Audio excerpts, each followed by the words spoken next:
ও মদিনার মাটি রে,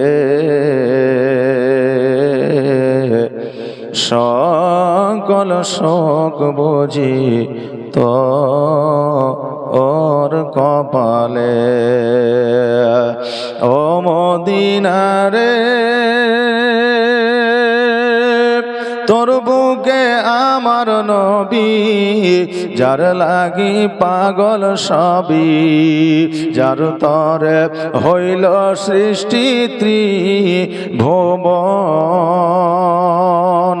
কাঁদি আমি সারাক্ষণে, কখন যাব সেখানে, কাঁদি আমি সারাক্ষণে, কখন যাব সেখানে। সহে না আর পরাণে, ও মদিনার মাটি রে, সকল শোক বুঝি এত ওর কপালে। ও মদিনা রে, পাখি যদি হইতাম আমি, উড়ে উড়ে যেতাম আমি, যেথায় মোর আছে নবী মোস্তাফা। কাছে নাই টাকায় আমার, সাথে নাই পাকায় আমার, কাছে নাই টাকায় আমার, সাথে নাই পাকায় আমার। কেমনে কেমনে এ যাব ও বলো না, ও মদিনার মাটি রে, সকল শোক বুঝি এত ওর কপালে। ও মদিনার মাটি রে, সকল শোক বুঝি তো ওর কপালে। বাচ্চা 6 বছরের আর 8 বছরের 2টা সন্তান। একজনের নাম ছিল মোহাম্মদ, আর একজনের নাম ছিল বাবা ইব্রাহিম। এই ইব্রাহিম আর মোহাম্মদ রাত্রিবেলা কাফেলার দিকে লক্ষ্য করে যেন আপনার 2 ভাই ছুটতে আরম্ভ করেছে। তাদের একটাই নেশা, মদিনায় পৌঁছাবো। আর মদিনায় পৌঁছে যাইয়া ইমাম হোসাইন রাদিয়াল্লাহু তাআলা আনহুকে খবরটা জানায় দিব। চাচা গো, আব্বা জগতের মধ্যে না, ইহ জগৎ ছেড়ে পর জগৎ গমন করেছে। আমার আব্বাকে ওই ইবনে জিয়াদ শহীদ করেছে। এই ইব্রাহিম আর মোহাম্মদ চিন্তা করে, আল্লাহ আমার চাচা ইমাম হোসাইনকে গিয়ে জানায় দিব, চাচা গো আজকে আমাদের আব্বা জগতের মধ্যে আর না, আর 2টা বাচ্চা ছেলে আপনার রাত্রিবেলায় ছুটিয়া মদিনার দিকে রওনা হয়েছে। তারা জানের ভয় নাই, প্রাণের ভয় নয়, তারা সাপ বিচ্ছু আর বাঘের ভয় নয়। আজকে তারা ইমাম হোসাইনের কাছে পৌঁছাতে এই জন্য চায়, ইমাম হোসাইনকে খবরটা জানিয়ে দিতে চায়, চাচা গো আপনি মদিনা থেকে কুফায় যাবেন না, কারণ কুফাবাসীরা ভালো না, কুফাবাসীরা ভালো না, অতএব কুফাতে আপনি যাবেন না।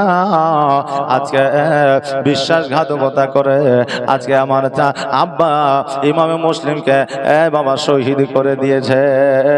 এই খবরটা পৌঁছে দেওয়ার জন্য আমার ওই বাচ্চা ইব্রাহিম আর মোহাম্মদ ছুটতে মদিনার দিকে লেগেছে।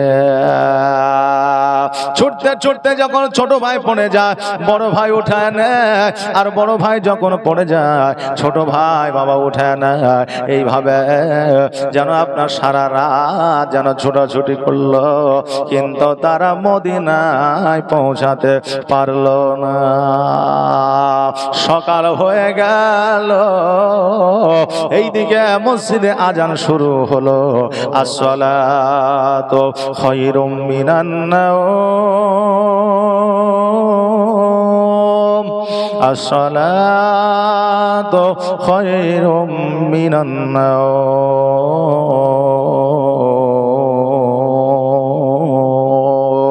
এবার এক ভাই অপর ভাইকে বলে, ভাই রে সকাল হয়ে গেল, ফজরের আজান হয়ে গেল, ভাই আজকে আমরা কোন জায়গায় আসলাম, কোথায় পৌঁছালাম বুঝতে পারতেছি না, আসো একজনকে জিজ্ঞাসা করে।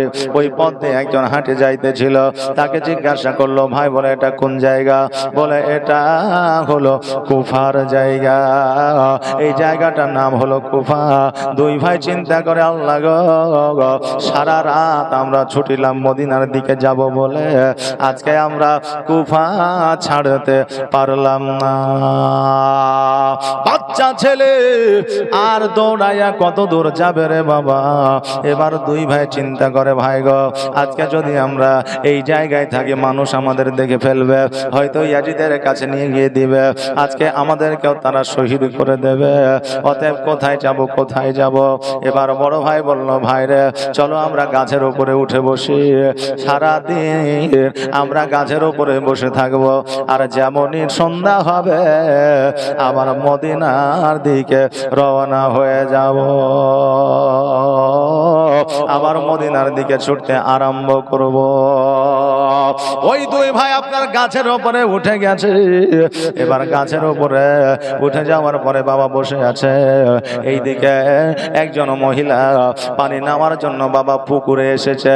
আর আসার পরে এবার যখন বাবা পানিটা আপনার নিতে যাবে, লোড করতে যাবে, দেখতেছে পানির মধ্যে একটা ছায়া পড়েছে, নুরানিময় চেহারাওয়ালা দুইটা সন্তান গাছের ডালে তারা এক ভাই অপর ভাইকে ধরে তারা যেন বসে আছে। জোরে বলেন সুবহানাল্লাহ। এবার ওই মহিলা যখন গাছের ওপরে লক্ষ্য করে দেখছে যেন দুইটা বাচ্চা নুরানি চেহারা নিয়ে বসে আছে। দুইটা বাচ্চা কাকতি মিনতি করে বলছে, মা গো, আজকে আমরা নবীর আওলাদ, আজকে ইমাম মুসলিমের আমরা দুই সন্তান ইব্রাহিম আর মুহাম্মদ, আজকে আমাদের তোমরা ধরায় দিও না, আজকে আমাকে তুমি পাকড়াও করে নিয়ে যেও না, আজকে আমাদেরকে ছেড়ে দাও, আমরা সোনার মদিনায় যাব, আমার চাচা হুসাইনকে খবরটা দেব। এবার ওই মহিলা বলতেছে, শোনো রে, আমিও হলাম নবীর প্রেমিক, নবীর আশেক, অতএব তোমরা যদি এই জায়গায় থাকো তোমাদেরকে যে কেউ দেখতে পাবে। ওই মহিলা হাত বাড়ায়া ওই বাচ্চা দুটোকে যখন আপনার হাত ধরে টান দেয়, ওই বাচ্চা দুটো যেন আসতে চায় না।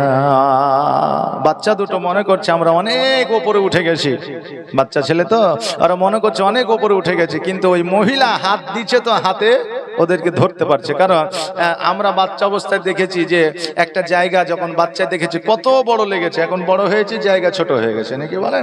গাছ দেখেছি, গাছের উপরে উঠলে মনে করে কত উপরে উঠে গেছি, আর এখন মনে হয় যে এই তো গাছ তো ছোটই গাছ, তাই না বেরাদার? তো সময় আমিন শেখ 200 টাকা একটা কোরআন শরীফ। সুবহানাল্লাহ। তো এই দেখেন বাচ্চা ছেলে আর কত উপরে উঠবে।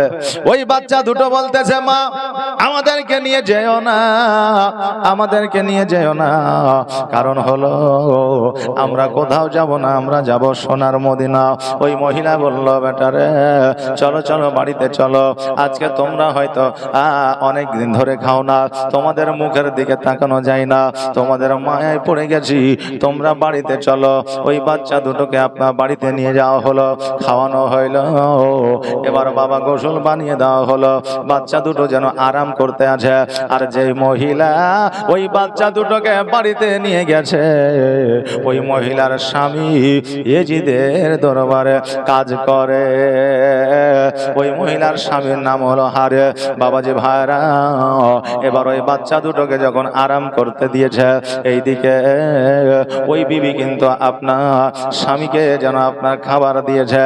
স্বামী বাবা বাড়িতে থাকে, বুঝতে পারে না, জানতে পারে না দুটো বাচ্চা আছে। এ চিন্তা ভাবনা হলো রাতের বেলাতে আমি সোনার মদিনায় তাদেরকে পাঠিয়ে দেব। রাতের বেলায় সোনার মদিনার রাস্তা তাদেরকে দেখায় দিব, তারা সোনার মদিনা চলে যাবে।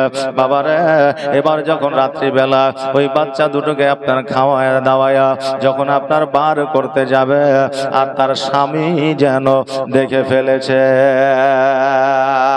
এবার বলছে বিবি এই বাচ্চা দুটো তো ইমামে মুসলিমের সন্তান। বলে হ্যাঁ, এটা হলো ইমামে মুসলিমের সন্তান। বলে বিবি তুমি কি জানো না? জানো না, আজকে ইমামে মুসলিমের দুই সন্তানকে যদি ইয়াজিদের হাতে উঠায় দিই, একটা নয়, দুইটা নয়, 10টা নয়, 20টা নয়, 50টা মোহর দেবে, আমরা বড় লোক হয়ে যাব, ধনী হয়ে যাব, আমাদের সংসারে অভাব অনটন থাকবে না। মহিলা বলল গো প্রাণের স্বামী, আজকে এই বাচ্চা দুটোকে আমি আপনার হাতে উঠায় দিতে পারবো না, ইয়াজিদের হাতে উঠায় দিতে পারবো না। কেন না? এই বাচ্চা দুটোকে যদি আমি দিয়ে দিই, কাল কিয়ামতের দিনে জবাব দিতে পারবো না। নবীর প্রেমে পাগল হইলে, নবীর প্রেমে পাগল হইলে আমার আল্লাহ তাআলা খুশি।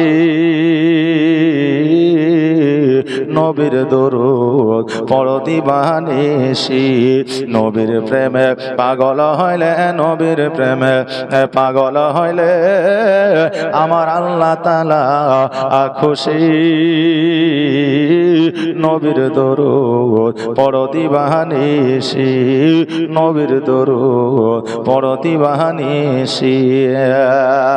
ও কি নবীর প্রেমে পাগল হইলে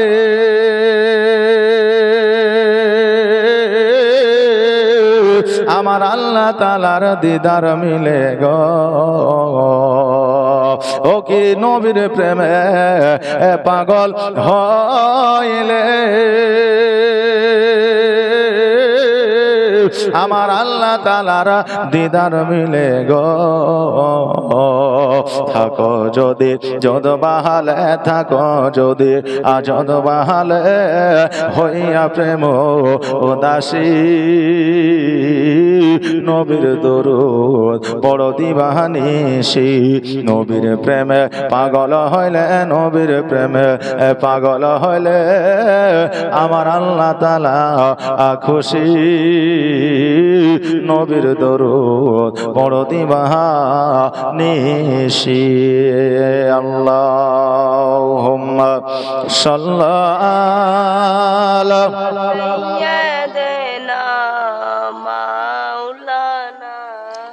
মুহাম্মাদ ওয়ালা আলি সাইয়্যিদিনা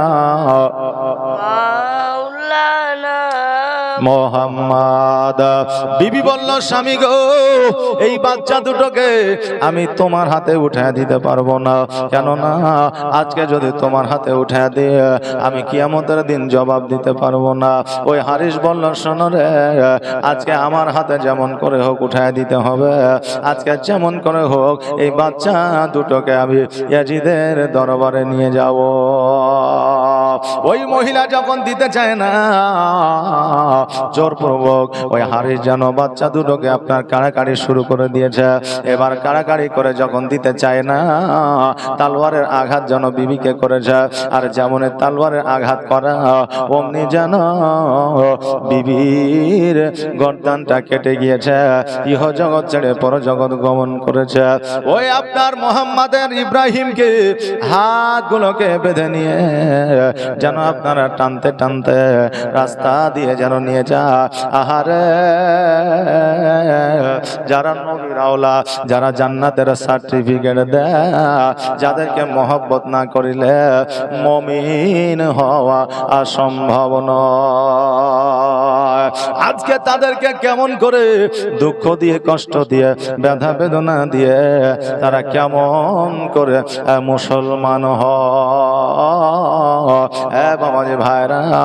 আজকে ইয়াজিদরা মুসলমান নিজেকে দাবি করেছিল, কিন্তু তারা তো মুসলমান ছিল না, তারা নামে মুসলমান ছিল, কামে ছিল না।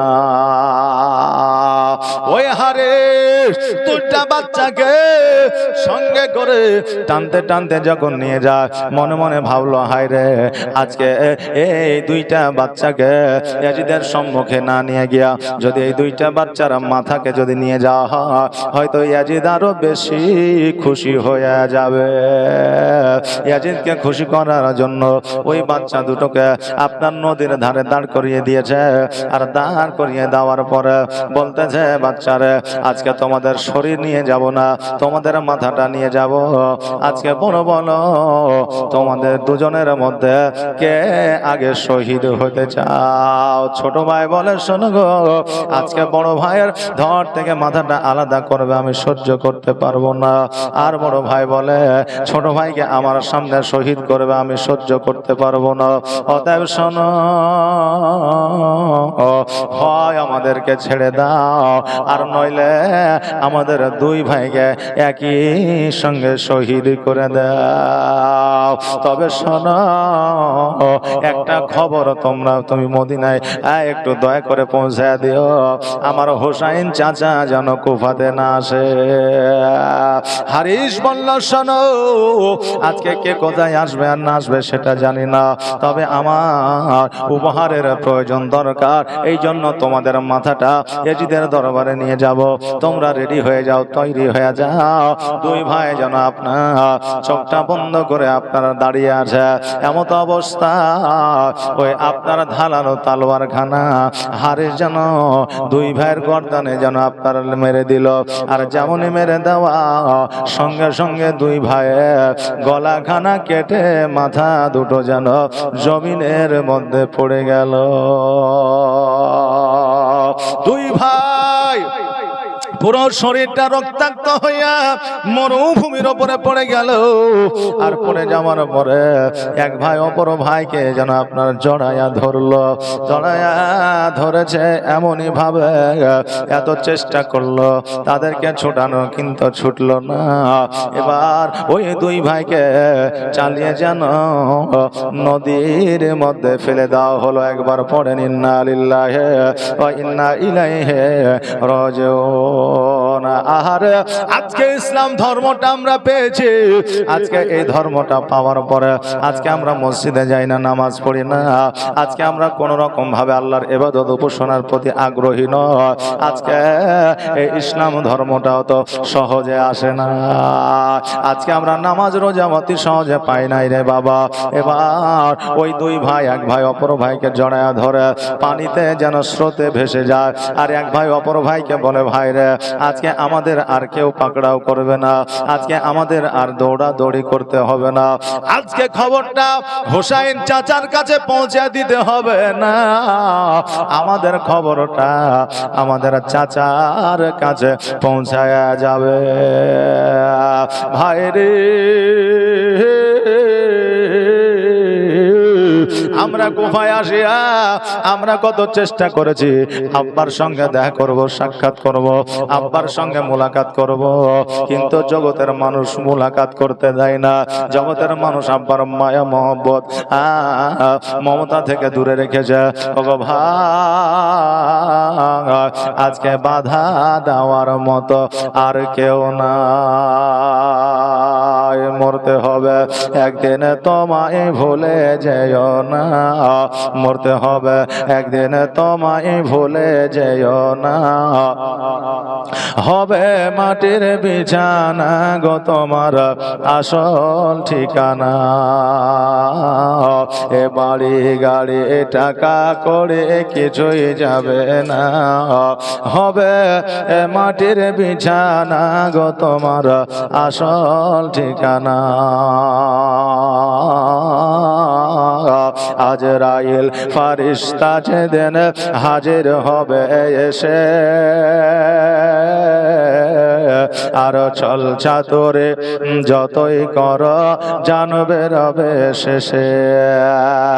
আর চলবে না সেই দিন তোমার, চলবে না সেই দিন তোমার কোনো বাহানা গো, তুমি ভুলে যেও না।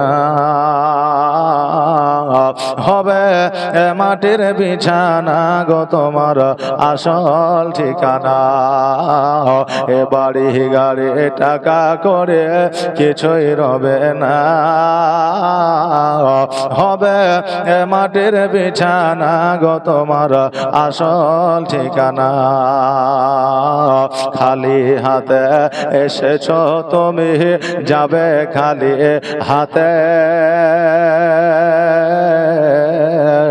আর শুধু একটা সাদা কাফন যাবে তোমার সাথে। আর আমল ছাড়া তোমার সাথে, আমল ছাড়া তোমার সাথে কিছুই যাবে না গো, তুমি ভুলে যেও না। হবে মাটির বিছানা গো তোমার আসল ঠিকানা। মরতে হবে একদিন তোমায় ভুলে যেও না।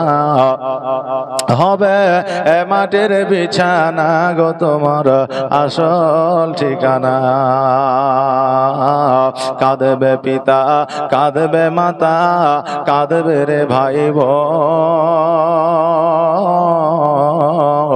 আর এসে পাশে বসে কাঁদবে আত্মীয় স্বজন। কাঁদবে পিতা, কাঁদবে মাতা, কাঁদবে রে ভাই বোন। আর এসে পাশে বসে কাঁদবে আত্মীয় স্বজন। আর করবে দোয়া খোদার কাছে, করবে দোয়া খোদার কাছে। মুমিন মুমিনা গো তুমি ভুলে যেও না। হবে মাটির বিছানা গো তোমার আসল ঠিকানা। মরতে হবে একদিন তোমায় ভুলে যেও না। হবে মাটির বিছানা গো তোমার আসল ঠিকানা। যেদিন তুমি এসেছিলে এই না সাধের ভবে, আর তুমি মাত্র কেঁদেছিলে হেসেছিল সবে। আর যাওয়ার কালে হাসবে তুমি, যাওয়ার কালে হাসবে তুমি। কাঁদবে জামানা গো তুমি ভুলে যেও না। হবে মাটির বিছানা গো তোমার আসল ঠিকানা। মরতে হবে একদিন তোমায় ভুলে যেও না। হবে মাটির বিছানা গো তোমার আসল ঠিকানা। আল্লাহুম্মা সাল্লাল্লাহু সাইয়্যিদানা মাওলানা মুহাম্মদ ওয়া আলা আলি সাইয়্যিদিনা মোহাম্মদ। বাবাজি ভাইরা এইদিকে দুই ভাই বলতেছে আমাদের আর কেউ পাকড়াও করবে না। এসো এসো, আমরা এই পানিতে ভেসে ভেসে আমরা সোনার মদিনায় পৌঁছায় যাব। এইদিকে হারে দুইটা বাচ্চার মাথা লইয়া ইয়াজিদের দরবারে হাজির হয়ে যায়। ইয়াজিদ বলে কি ব্যাপার, এই সন্তান দুটোর মাথা দেখা যায় কিন্তু সন্তান দুটো কোথায়? বলে সন্তান দুটোকে শহীদ করিয়া মাথা দুটোকে সঙ্গে নিয়ে এসেছে। ইয়াজিদ বলল হারিস রে, আজকে আমি বলে দিয়েছিলাম আজকে বাচ্চা দুটোকে যদি আমার দরবারে নিয়ে আসা হয় আজকে 50টা মোহর দেব, আজকে তার গর্দান নিয়ে আসতে হবে এটা বলি না। এই জন্য আমার কথার অবাধ্য হওয়ার কারণে আজকে 50টা মোহর দেওয়া তো দূরের কথা, আজকে এদের মতো তোমাকেও মৃত্যুদণ্ড দেওয়া হবে, কারণ তোমার মাথাটা ধর থেকে আলাদা করে দেওয়া হবে। সৈন্যদের ডাকিয়া ওই হারিসকে আপনার কতল করে দেওয়া হলো, আপনার ধর থেকে মাথাটা আলাদা করে দেওয়া হলো। বাবাজি ভাইরা, আওলাদের রসুল, আলে রসুল, আজকে ওলি আউলিয়া এদের সঙ্গে যারা বেয়াদবি করেছে, গুস্তাখি করেছে, যারা অপমানজনক কথাবার্তা বলেছে, আল্লাহ জগতের মধ্যে তাদের বিচার করে দিয়েছে। জগতে তো বিচার হয়েছে, আখিরাতেও বিচার হবে। এই জন্য বলি বাবা, জীবনে কোনোদিন কোন আলিম ওলামা, জীবনে কোনোদিন ওলি আউলিয়া, জীবনে কোনোদিন পীর ও পয়গম্বরদের আপনার ব্যাপারে কথাবার্তা আপনার বলবেন না, মনমানসিকতা অন্যরকম করবেন না, তাদেরকে কখনো দুঃখ ব্যথা বেদনা দিয়ে কথা বলবেন না, কারণ আল্লাহ তাবারাক তাআলা আপনার কোন রকম ভাবে সহ্য করবে না। যেই দিনই হোক আপনার এর বিচার একদিন করবে রে বাবা। বেরাদার নে মিল্লাত ইসলামিয়া, এবার ইয়াজিদ চিন্তা করলো সব শেষ করে দিয়েছে, কিন্তু এবার হোসাইন আসলে হয়, কারণ হোসাইন এ যতক্ষণ পর্যন্ত থাকবে, কারণ এ হলো শেরে খোদা আলী মুর্তজা, এর হলো ছোট্ট সন্তান যার নাম হলো হোসাইন। আজকে হোসাইন যতক্ষণ পর্যন্ত বেঁচে থাকবে, হয়তো সে বদলা নেবে, আর সে যতক্ষণ আছে ততক্ষণ পর্যন্ত আমি ইবনে জিয়াদ আমার শান্তি না। বাবাজি ভাইরা, এইদিকে ইমাম হোসাইন রাদিয়াল্লাহু তাআলা আনহু চিঠি আপনার পেয়েছে, পত্র পেয়েছে, রেডি হয়েছে, কাফেলার সঙ্গে নিয়েছে, বিবি সন্তানদের নিয়েছে, নামার পরে এবার কুফার দিকে যেন রওনা হয়ে গেছে। কুফার দিকে যখন রওনা হয়েছে, আপনার আকাশ যেন আপনারা ঝিমঝিম করছে, আকাশের অন্ধকার যেন বেশি আপনার গাঢ় হয়ে নেমে এসেছে। হোসেন বলে, আল্লাহ, আজকে জগতের অবস্থা কেন এইরকম, আজকের জগতের অবস্থা কেন অন্ধকার। হোসাইন চিন্তা করে, অন্ধকার যখন হয়ে গেছে, এই জায়গাতে তাম্বুটা গেড়ে দিয়ে এই জায়গা সকলকে নিয়ে আরাম করে আগামীকালকে সকালবেলা আবার কুফার দিকে রওনা হয়ে যাব। এবার বাবা, যখন ওই জায়গায় আপনার তাম্বু গাড়বে, মরুভূমিতে যখন আপনার যেন কিছু আপনার ওই তাম্বুর যখন আপনার খিল গাড়তে আছে, দেখতে যেন ওই মরুভূমি থেকে রক্তের ফোয়ারা আসতেছে। জোরে বলেন সুবহানাল্লাহ। হোসেন বলে, আল্লাহ গো, আজকে আমার নানাজির কথা সত্য হয়েছে, আজকে আমার নানা যে কথাটা বলে গেছে সেটা বাস্তবায়িত হতে চলেছে, কারণ আমার নানা বলে দিয়েছে, হোসাইন যে জায়গায় তাম্বু গাড়বে, ওই জায়গায় যখন জমিন থেকে মরুভূমি থেকে রক্ত বার হবে, রক্তের ফোয়ারা আসবে, জানবে ওটাই হবে কারবালার ময়দান। জোরে বলেন সুবহানাল্লাহ। ওগো আল্লাহ, আমার মা যে জায়গাটা ঝাড়ু লাগিয়েছে, আজকে আমার নানা যেই জায়গাটা এসে দর্শন করে গেছে, আমার নানা যে জায়গাটা সম্পর্কে আলামত দিয়েছে, আল্লাহ আজকে আমি সেই জায়গা পৌঁছে গেছি। হোসেন বলে, বিবি রে, আমার কাফেলার দলের লোকেরা, আজকে আর কোথাও যাইতে হবে না, কুফায় যাইতে হবে না, আজকে কোথাও যাইতে হবে না, আজকে এই জায়গাটায় হবে কারবালার ময়দান, এই জায়গাটায় হবে কারবালার ময়দান। এবার বাবা কিছুক্ষণ পরে এশার নামাজ পড়বে। হোসেন রাদিয়াল্লাহু তাআলা আনহু বাবা রেডি হয়েছে, এমত অবস্থায় ইবনে জিয়াদের লোক, ইয়াজিদের লোক এসে হাজির হয়েছে। হওয়ার পরে হোসেনকে বলতেছে, হোসেন, আজকে তোমার জন্য একটা ভালো খবর নিয়ে এসেছি। বলে, ভালো খবর কি? বলে, ভালো খবরটা হলো এই, ইয়াজিদ তোমাকে শহীদ করবে, ইয়াজিদ তোমাকে চক্রান্ত করে ডেকেছে, অতএব আজকে তোমার ভালোর জন্য বলছে, তুমি পুনরায় সবাই মদিনায় ফিরে যাও। হোসাইন বলে শোনো রে, আজকে আমার ভাই হাসান শহীদ হয়েছে, আজকে আমার ভাই ইমাম মুসলিম শহীদ হয়েছে, তার ছোট্ট ছোট্ট বাচ্চা ইব্রাহিম আর মোহাম্মদ শহীদ হয়ে গেছে। আমি হোসাইন জানতে পেরেছি, বুঝতে পেরেছি, তবু আমি কুফার দিকে রওনা হয়েছি।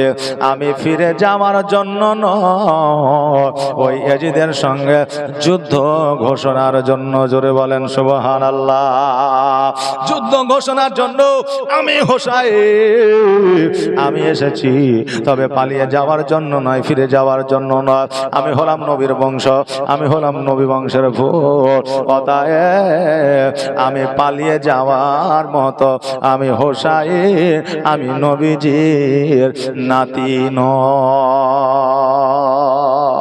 অতএব আমি পালিয়ে যাব না, তোমরা যাই বলো না কেন। এবার বাবাজি ভাইরা, ইমাম হোসেন রাদিয়াল্লাহু তাআলা আনহু বাবারে নামাজ পড়লে আর নামাজ পড়ালেন। যারা ইয়াজিদের দলের লোক ছিল তারা ইমাম হোসাইনের পেছনে নামাজ আদায় করলো। নামাজ হোসাইনের পেছনে আপনার আদায় করলো ঠিকই, কিন্তু হোসাইনের প্রতি যে মহব্বত, সে মহব্বত বাবা রাখিল না। নামাজ যার পেছনে পড়বেন তার আপনার তাকে মহব্বত করতে হবে, হবে না? তাকে মহব্বত করতে হবে। এমন লোক আছে বাবা, দেখবেন ইমামের পেছনে নামাজ পড়লো, একটা দায়িত্ব বেহাজাল ইমাম, নামাজ পড়ার পরে বাইরে এসে বলে ইমাম সাহেব সূরাটা ঠিক ছিল না। ইমাম বাড়িতে গিয়েছে শুক্রবারে, বাড়ি থেকে এসেছে সোমবারে, ইমাম সাহেবের বেতন বাড়া যাবে না। ইমামের নামে গীবত শুরু করে দিলে, কথা বললেন না? আচ্ছা বলেন, ওর নামাজ হবে? যাকে তুমি বাদশা মেনে নিলা, যার উপর বিশ্বাস করে তুমি দায়িত্ব দিয়ে নামাজ আদায় করলা, আজকে তার বিপক্ষে তুমি মুনাফিকিন কাজ করো, কথাবার্তা বলো, তার প্রতি তুমি লানত লাগাও, তোমার কেমন করে নামাজ হইতে পারে? বিরাদার, ইমাম সাহেবের যে সমস্ত মসজিদের বেতনের সংখ্যা আপনি শুনলে আপনার মাথা খারাপ হয়ে যাবে, কথা বললেন না? কারণ হলো যে আমার এক বন্ধু এক মসজিদে প্রায় 10 বছর থেকে আছে। কয় বছর বললাম? 10 বছর। তো বেতন কোনোদিনই বাড়ায়নি। তো এবার রোজার মাসে ও আমাকে বললো যে এক কাজ করো ভাই, মানে মসজিদটাতে আমি ওকে লাগিয়েছিলাম, মানে ওর খোঁজ আমি দিয়েছিলাম, আমি লাগিয়েছিলাম। তো আমাকে বললো ভাই বেতন তো 1 টাকাও বাড়ায়নি, তো এক কাজ করো, তুমি একবার বলে দাও না আলবেদা খুতবাতে, বক্তব্যের মাধ্যমে, তাহলে যদি আমার কিছু বেতন বাড়িয়ে দেয়। 10 বছর হয়ে গেল, তা ঠিকই আছে, বেতন বাড়ানোর দরকারও আছে বেরাদার। তো ও বেতন পাই কত? এমনি মসজিদ থেকে পাই 4000, আর এখন ভাতা মনে হয় দিচ্ছে 2500 নাকি, জানি না আমি অবশ্য কত দেয়, তবে আনুমানিক 3000 ভাতা দেয়, 3000, তাহলে টোটাল হলো 7000। তাহলে 7000-এ একটা মাস একটা পরিবার চলতে পারে না, খুব কষ্টকর হয়ে যাবে, তাই না? 7000-এ খুব কষ্টকর হবে। তা আমি বক্তব্যের মাধ্যমে বললাম যে ভাই 10 বছর থেকে আছে একজন ইমাম সাহেব, তো এক কাজ করি, কিছু বেতন বাড়িয়ে দিয়ে। আমি বলি নাই ক টাকা বাড়াইতে হবে, বলে কিছু বাড়িয়ে দেয়। কমিটির লোকেরা বললো যে ঠিক আছে, আমরা আলোচনা করে দেখে আমরা কিছু বেতন বাড়িয়ে দেবো। ঠিক আছে, এইভাবে চলে আমি আর কিছু বললাম না। ঈদের দিন বিকেল বেলায় কথায় কথায় ওকে বলছে যে হ্যাঁ রে, তোর বেতন বাড়িয়েছে? বলছে হ্যাঁ বাড়াইছে বেতন। মাশাআল্লাহ, আলহামদুলিল্লাহ, ভালো, বেতন বাড়ালে ভালো। মানে মসজিদের কমিটি ইমামের বেতন বাড়াইতে চায় না, 100 টাকা বাড়াইলেই মাথা খারাপ হয়ে যায়, কথা বুঝলেন না? অনেক সব জায়গায়, অনেক জায়গাতেই আছে। তো এবার আমার জানার বিষয় হলো যে যদি তোর বেতন বাড়াইছে তাহলে এক কাজ কর, আমাকে একটু কফি খাওয়া। তো বলছে কফি আর কি খাওয়াবো ভাই, বেতন যা বাড়িয়েছে তা শুনে তোর দিমাগ খারাপ হয়ে যাবে। কত? তো বলছে 4000 ছিল, 4010 টাকা করে আছে, কথা বুঝলেন না? মানে 4000 বেতন ছিল, 10 টাকা বেতন বাড়াইছে। তো বলছে তাও খুব কষ্ট করে।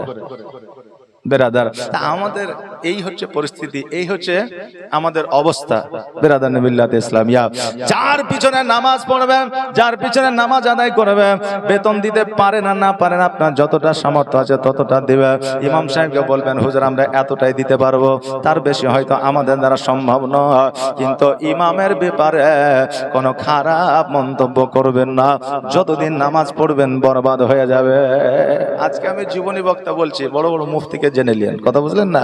হ্যাঁ বেরাদার, যেটা বলতেছিলাম, ইমাম হোসাইনের পেছনে তারা নামাজ পড়লো ইয়াজিদের লোক, কিন্তু তাদের নামাজ আল্লাহর দরবারে কবুল হইল না।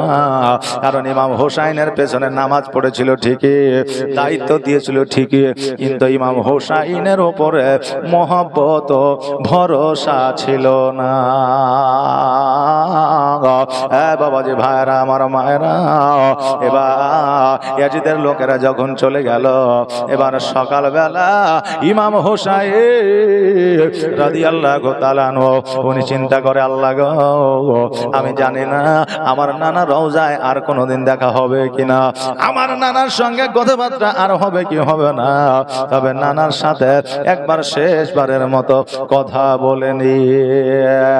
ও গো দয়ার নানা জান, ও গো সরওয়ারে মদিনা, আপনার হোসাইন হয়েছে ওই কারবালায় রওয়ানা, আখেরি সালাম নাও নানা, ওই ছেড়ে যা সোনার মদিনা, ওই ছেড়ে যা সোনার মদিনা,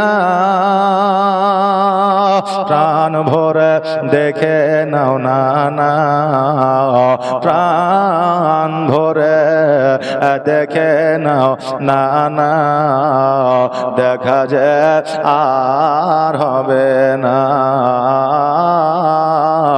ও গো দয়ার নানা জান, ও গো সরওয়ারে মদিনা, ওই ভাইজান ইমাম হাসান ছিল আমার জানের জান, ছিল আমার জানের জান, ওই ভাইজান ইমাম হাসান ছিল আমার জানের জান, ছিল আমার জানের জান, সে যে চলে গিয়েছে, সে যে চলে গিয়েছে, একা আর ভালো লাগে না। ও গো দয়ার নানা জান, ও গো সরওয়ারে মদিনা, ওই দিন ইসলামের খাতিরে ওই কোরআন বাঁচাবার তরে, ওই কোরআন বাঁচাবার তরে,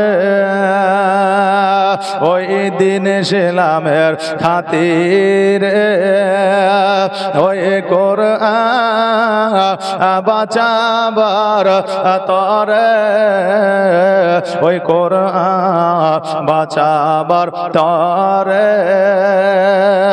খোদার রাহে কাটাবো, খোদার রাহে কাটাবো আমার এই গলা খানা।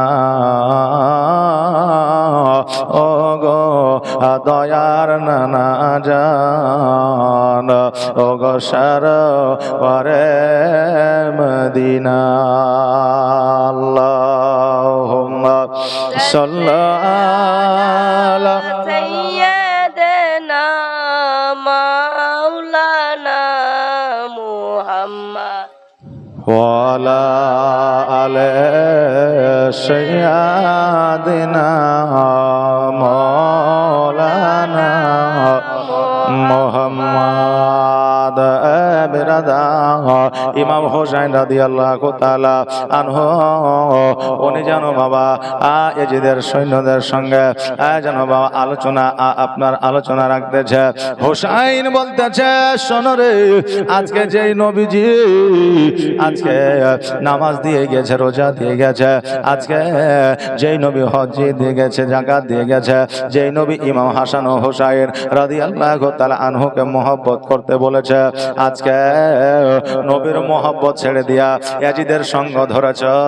বলো বলো কিয়ামতের দিন কেমন করে তোমরা ছাড় পাবে? ইয়াজিদের সৈন্যরা যখন ইমাম হোসাইনের কথা মন দিয়ে আপনার শ্রবণ করতে আছে, ইয়াজিদ আসে ইমাম হোসাইনকে বলছে, হোসাইন, আজকে তোমার সঙ্গে আমাদের কোনো বিরোধ না, তবে আমি যেইগুলা প্রযোজ্য করে দিয়েছি সেইগুলা তুমি মেনে না, তোমার সঙ্গে কোনো রকমের বিরোধ থাকবে না। হোসাইন বলে, শোনো রে, আমি হোসাইন, আমার যতক্ষণ পর্যন্ত জান আছে, প্রাণ আছে, যতক্ষণ পর্যন্ত আমার জীবন আছে, অতক্ষণ পর্যন্ত আমি শরীয়ত বিরোধী কাজ করতে দেব না। অতক্ষণ পর্যন্ত আমি কোন রকম ভাবে আমার নবীজির আমি মানুষকে ভুলতে দেব না। এবার ইয়াজিদ বলল, হোসাইন, তুমি যদি এইগুলা মেনে না নাও, আজকে তোমার খাবার বন্ধ করে দেওয়া হবে, পানি বন্ধ করে দেওয়া হবে, আজকে তোমার জন্য তোমার রাত্রিবেলায় ঘুম হারাম করে দেওয়া হবে। হোসাইন বললাম আমার জীবন যদি বাজি রাখতে হয় আমি তবু রাজি আছি, কিন্তু আমি কোন রকম ভাবে আমার নবীর পথ ভুলতে রাজি না। ইয়াজিদ যেন পানি বন্ধ করে দিল। বাবারে, একদিন, 2 দিন, 5 দিন, 7 দিন, দিনগুলো যেন অতিবাহিত হতে লাগলো। আর দিনগুলো যেন অতিবাহিত হইতে, এবার দিনগুলো যখন পার হইতে লাগলো, পানি না, প্রত্যেকে যেন পিপাসায় কাতর হয়ে গেল। পানি পানি করে পানি পাওয়া যায় না। হযরত ইমাম হোসাইন রাদিয়াল্লাহু তাআলা আনহু ছোট্ট সন্তান, যার নাম ছিল আলী আসগর, বাবারে 6 মাসের সন্তান। বিবি বলতেছে, স্বামী গো, আজকে 6 মাসের সন্তান আলী আসগর পানি পানি করে, আজকে পানি কেমন করে দেব? সন্তানের মুখ দেখে যেন বড় কষ্ট হয়, কারণ সন্তানের কষ্ট মা সহ্য করতে পারে না। হোসাইন বলল, বিবি, আজকে একটা কাজ করো, পানি যেহেতু না, তোমার জিহ্বার লালা খানা আজকে ওই বাচ্চাকে চুষিয়া দাও, হয়তো মুখে একটু পানি আসবে। বিবি বলে, স্বামী গো, আমরা অনেক দিন ধরে পানি পান করি না, আজকে জিহ্বাতে একটু থুতু পর্যন্ত না। হোসাইন রাদিয়াল্লাহু তাআলা দুলদুলের পৃষ্ঠে চাপিয়া আলী আসগরকে কোলে উঠাইয়া চাদর দিয়া কাঁধের মধ্যে বেঁধে নিয়া এবার বাবা একটা মস্ক লইয়া যেন আপনার নদীর দিকে আপনার চলতে আরম্ভ করেছে। বিবি বলল, স্বামী গো, কোথায় যাচ্ছেন? বলে, পানি আনার জন্য। বলে, আলী আসগরকে নিয়ে কেন? বলে, আলী আসগরকে এই জন্য নিয়ে যাও যে একটা ছোট্ট বাচ্চা 6 মাসের শিশু দেখিয়া যদি তাদের জানে একটু ময়া দয়া হয়, যদি একটু পানি দেয়। ওই বাচ্চাকে লইয়া গেল। যাওয়ার পরে সৈন্যদের যখন বলল,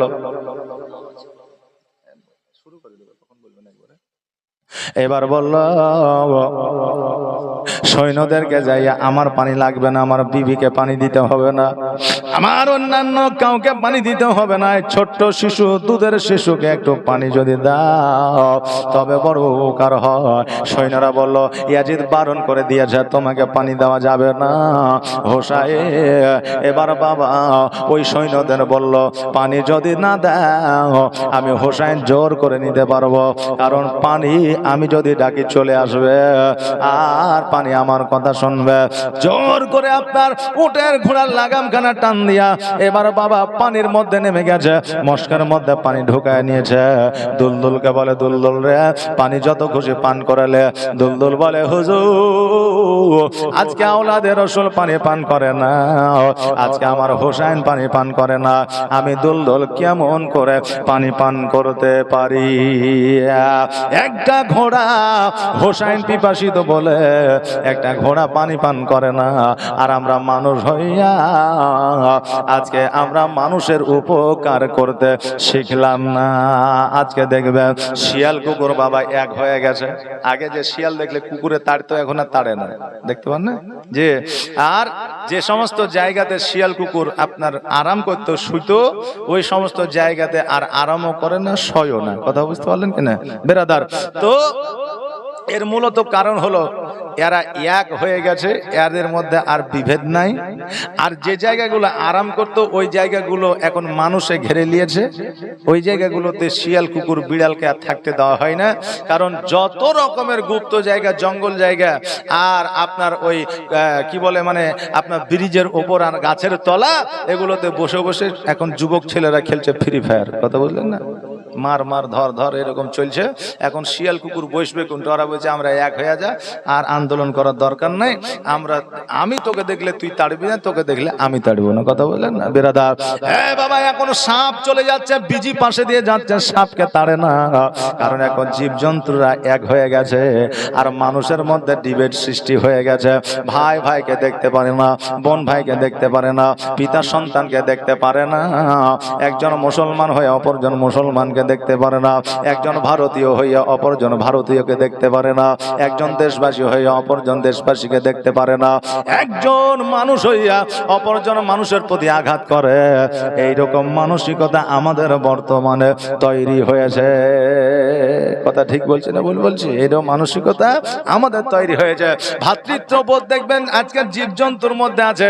10টা শিয়াল এক জায়গায় হলে কামড়া কামড়ি করে না, আর যখন 10টা মানুষ এক জায়গায় হয়ে যায়, বাপ রে, দেখবেন চায়ের দোকানে যখন 10টা 15টা লোক দেখবেন, তখন ওখানে আপনি সব রকমের লোক পাবেন, মন্ত্রী থেকে শুরু করে এমএলএ থেকে শুরু করে, তারপরে আপনার মৌলবি, মাস্টার, ডাক্তার সব পাবেন, জি, নামাজি, রোজদার, হজগার সব ওখানে পাবেন। মানে সব রকমের বুদ্ধি দেওয়ার মতো লোক আছে। হায় হায়, আপনার চিল্লাচিল্লি চেঁচামেচি থাকবে। এই জন্য বলি বাবা, মানুষ চিনল না, মানুষ হইয়া মানুষ হইতে পারলো না। এবার ওই দুলদুল যেন পানি পান করলো না, দুলদুলের লাগামখানা টান দেয়া বাড়ির দিকে আপনার তাম্বুর দিকে চলতে আরম্ভ করলো। ইতিমধ্যে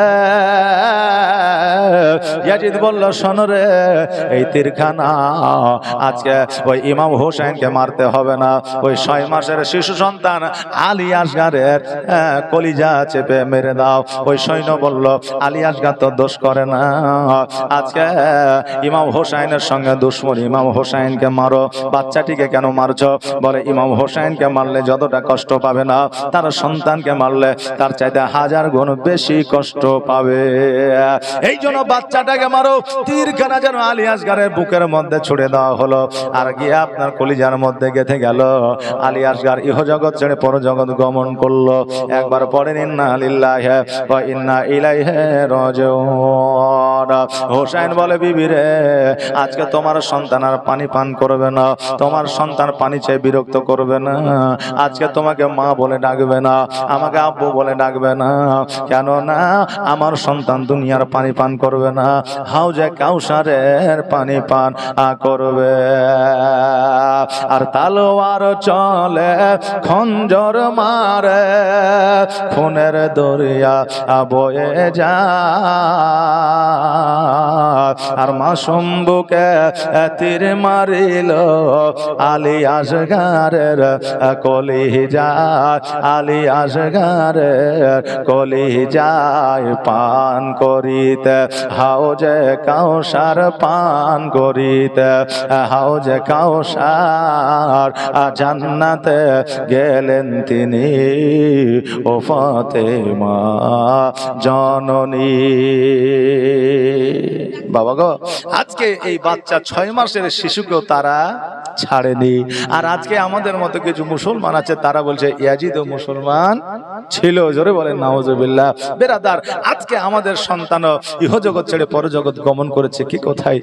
আজকে ওই অন্ধকার কবরে শুয়ে আছে বাবা। তাই বলবো, আর সন্ধ্যা বেলায় খেলার শেষে সব ছেলেদের পিতা এসে আমার খেলার সাথী ভাইদের সঙ্গে নিয়ে যায়। বলো বলো আম্মা জান আমার আব্বা জান কোথায়? শিশু নবী কেন্দে কেন্দে মায়ের কাছে কয়, বলো বলো আম্মা জান আমার আব্বা জান কোথায়? আর ধাত্রী বাড়িতে যখন ছিলাম পিতাকে না দেখতে পেলাম। আর ধাত্রী বাড়িতে যখন ছিলাম পিতাকে না দেখতে পেলাম। আর বাড়িতে আসিয়া আমি দেখি না তাহার। বলো বলো আম্মা জান আমার আব্বা জান কোথায়? শিশু নবী কেন্দে কেন্দে মায়ের কাছে কয়, বলো বলো আম্মা জান আমার আব্বা জান কোথায়? আমার হোসেন রাদিয়াল্লাহু তাআলা আনহু বলে, বিবিরে আমার আলী আসগা আর পানি চাইবে না, আজকে কিয়ামতের দিন আমার আলী আসগা ওই হাউজে কাউসারে পানি পান করবে। আমার হোসেন রাদিয়াল্লাহু তাআলা আনহু দাফনের ব্যবস্থা করলেন, কাফনের ব্যবস্থা করলেন। এবার বলল, বিবিরে আরো সহ্য করা যাবে না, কারণ ইয়াজিদের সঙ্গে যতক্ষণ পর্যন্ত যুদ্ধ না করব, ইয়াজিদের সঙ্গে যতক্ষণ পর্যন্ত আমি যুদ্ধ ঘোষণা না করব, ততক্ষণ পর্যন্ত এই মুসলমানের প্রতি অত্যাচার বন্ধ হবে না। বিবিরে আমার শেরে খোদা আলী রাদিয়াল্লাহু তাআলা আনহুর তালওয়ার খানা দাও, ভাইয়ের ঢাল খানা দাও, আর আমার নানা জানের পাগড়ি মুবারক খানা দাও। ঢাল লইয়া তালওয়ার লইয়া পাগড়ি মুবারক লইয়া বাবার কারবালার ময়দানে হাজির হইলে যুদ্ধ বাবা শুরু হয়ে গেল, যুদ্ধ বাবা আরম্ভ হয়ে গেল। তালওয়ার যেন চলতে আছে। আমার ইমাম হোসেন রাদিয়াল্লাহু তাআলা আনহুকে যেন বাবা তীরের আঘাত বল্লমের আঘাত লেগে আছে, তবু যেন ইমাম হোসেন যেন আপনার কাতর হয় না, তবু ইমাম হোসেন যেন দুর্বল হয় না। বাবাজি ভাইরা, ইমাম হোসেন রাদিয়াল্লাহু তাআলা আনহু যখন দুর্বল হইতেছে না, ইয়াজিদ বলল, শোনো রে, বিষ মাখানো একখানা তীর ওই হোসেনের কলিজা নিশানা করে ছুড়ে দে। ওই কলিজায় যখন আপনার বিষ মাখানো তীরখানা ছুড়ে দিল, হোসেনের কলিজায় যেন লেগে গেল। হোসেন দুলদুল থেকে যেন মরুভূমিতে আপনার পড়ে গেল। দুলদুল বলে, হুজুর গো, আমি দুলদুল কি করব? বলে, দুলদুল সরে যাও। দুলদুল বলে, হুজুর গো, আমি যে সরে যাব, আজকে আমাকে ইয়াজিদের লোকেরা ধরে যদি আমাকে তারা বাড়িতে নিয়ে তারা যদি আমার পিঠের সাওয়ার হয়, হুজুর আপনাকে আমি পিঠে নিয়েছি, জগতের কাউকে আমি আমার পিঠে নিতে পারবো না। হোসেন বলল, দুলদুল রে, তবে আর কারবালায় থাকিস না, যা যা কারবালা থেকে বার হয়ে যা, কিয়ামতের দিন তোকে সঙ্গে করে আমি তোর পিঠে উঠিয়া জান্নাতে যাব। জোরে বলেন সুবহানাল্লাহ। ওই দুলদুল যখন ছুটতে আরম্ভ করেছে, রাবিরা বর্ণনা করেছে, ওই দুলদুলকে কিয়ামতের দিন যখন আল্লাহ তাবারাক তাআলা হোসাইনকে জান্নাতি সর্দার বলে ঘোষণা করা হবে, সেই দিন দুলদুল দেখা যাবে। জোরে বলেন সুবহানাল্লাহ। হোসাইন মরুভূমির উপরে যেন পড়ে আছে, আর এইদিকে সীমা আমার হোসাইনের বুকের উপরে এসে বসেছে, আর গলায় যেন ছুরি চালাইতে আছে, কিন্তু হোসাইনের গলা যেন কাটে না। হোসাইন হোসেন বলে সীমা রে, আজকে যতই চেষ্টা কর না কেন কিয়ামত পর্যন্ত আমার গলা কাটা সম্ভব হবে না। ও সীমার শোনো, আজকে আমাকে 2 রাকাত নামাজ আদায় করা সুযোগটা দে। আজকে 2 রাকাত নামাজ যদি আদায় করতে দে, আমি তোকে বলে দিব কিভাবে আমাকে শহীদ করা যাবে। ইমাম হোসেন 2 রাকাত নামাজ আদায় করলে বাবার এত জালিমের জুলুমের মধ্যে থাকিয়া যুদ্ধের ময়দানে তীর বল্লম লাগার পরও নামাজ কাজা করে নাই। আর আজকে আমরা সুস্থ শরীরে আমাদের নামাজ অ্যাবল কাজা হয়ে যায়, একটু দ্বিধাবোধ মনে হয় না। ইমাম হোসেন রাদিয়াল্লাহু তাআলা 2 রাকাত নামাজ আদায় করার পরে ওই সীমানকে বলল, সীমান রে, আমার নানা সব জায়গায় চুম্বন করেছে, এমনকি আমার নানাজি আমাদের এমন ভাবে আদর যত্ন করেছে, আজকে তুমি কেন পৃথিবীর কেউ গলা কাটতে পারবে না। তবে সীমার আমার যে হলকম আছে, ওই হলকমের মধ্যে যদি তুমি ছুরি চালাও আমার গলাটা কেটে যাবে। হোসেন রাদিয়াল্লাহু তাআলা তীরের আঘাতে বল্লমের আঘাতে কাতর হয়ে আছে। সীমার যেন ওই আপনার গলাতে যেন ছুরি চালাইলো, হোসেনের ধর থেকে মাথাটা যেন আলাদা করলো। একবার আওয়াজ দিয়ে পড়েন ইন্না লিল্লাহি ওয়া ইন্না ইলাইহি রাজিউন। হোসেনের মাথাটাকে নিয়ে যাওয়া হয়েছিল মদিনা, আর দেহখানাকে দাফন করা হয়েছিল ওই কারবালা। ইমাম হোসেনের হস্ত ধরে কান্দে সাকিনা, ইমাম হোসেনের হস্ত ধরে কান্দে সাকিনা, গো আব্বা চলে যেও না, গো আব্বা রেখে যেও না, গো আব্বা ভুলে যেও না। ওই কারবালা ময়দান হতে কেউ ফিরে এলো না, গো আব্বা ভুলে যেও না, গো আব্বা তুমি যেও না, গো আব্বা চলে যেও না।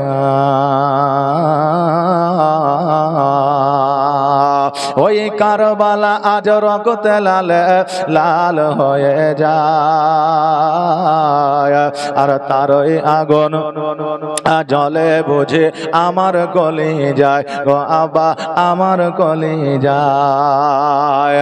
ওই কারবালা আজ রক্তে লাল লাল হয়ে যায়, তারই আগুন জলে বুঝে আমার গলি যায়, গো আব্বা আমার গলি যায়। আর তো সহা যায় না আব্বা এতই যন্ত্রণা, গো আব্বা চলে যেও না, গো আব্বা রেখে যেও না, গো আব্বা ভুলে যেও না। ওই কারবালা ময়দান হতে কেউ ফিরে এলো না, গো আব্বা তুমি যেও না, গো আব্বা রেখে যেও না, গো আব্বা ভুলে যেও না। ওই আশরাফুল আম্বিয়া নবী তুমি পিয়ারা, আর খাতুনে জান্নাত মা ফাতেমার রাজ দুলারা, গো আব্বা রাজ দুলারা। ওই আশরাফুল আম্বিয়া নবীর তুমি পিয়ারা, আর খাতুনে জান্নাত মা ফাতেমার রাজ দুলারা, গো আব্বা রাজ দুলারা। হযরত আলীর জানের পিয়ারা দিলের সান্তনা, গো আব্বা চলে যেও না, গো আব্বা রেখে যেও না, গো আব্বা ভুলে যেও না।